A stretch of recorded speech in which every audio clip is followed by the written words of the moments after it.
Telangana CM Revanth Reddy America పర్యటన ముగిసింది. America నుంచి దక్షిణ కొరియాకు బయలుదేరి వెళ్లారు రేవంత్ రెడ్డి బృందం.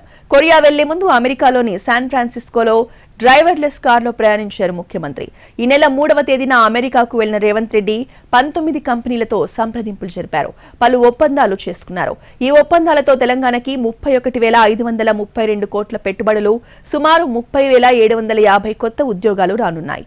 ఈ పర్యటనతో పెట్టుబడుల గమ్యస్థానంగా అమెరికాలోని పారిశ్రామికవేత్తల దృష్టిని తెలంగాణ ఆకర్షించింది.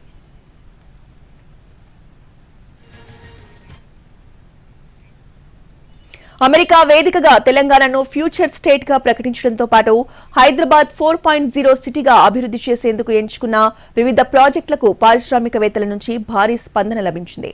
రేవంత్ రెడ్డి నేతృత్వంలోని రాష్ట్ర ప్రతినిధి బృందం 50కి పైగా బిజినెస్ మీటింగ్ లో పాల్గొంది.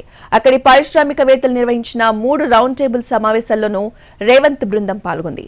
Artificial intelligence, life sciences, pharma, electric vehicle, data సెంటర్లు, ఐటీ, ఎలక్ట్రానిక్స్ రంగాల్లో తెలంగాణ ప్రభుత్వంతో భాగస్వామ్యం పంచుకునేందుకు కంపెనీలు ఆసక్తి చూపించాయి.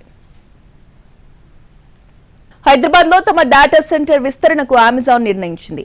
యాపిల్, గూగుల్, స్టాన్ఫోర్డ్ యూనివర్సిటీలలో రేవంత్ రెడ్డి బృందం చర్చలు జరిపింది. తెలంగాణ పెట్టుబడులు పెట్టాలని కోరింది. ప్రపంచ బ్యాంక్ ప్రతినిధులతోనూ సమావేశమైంది.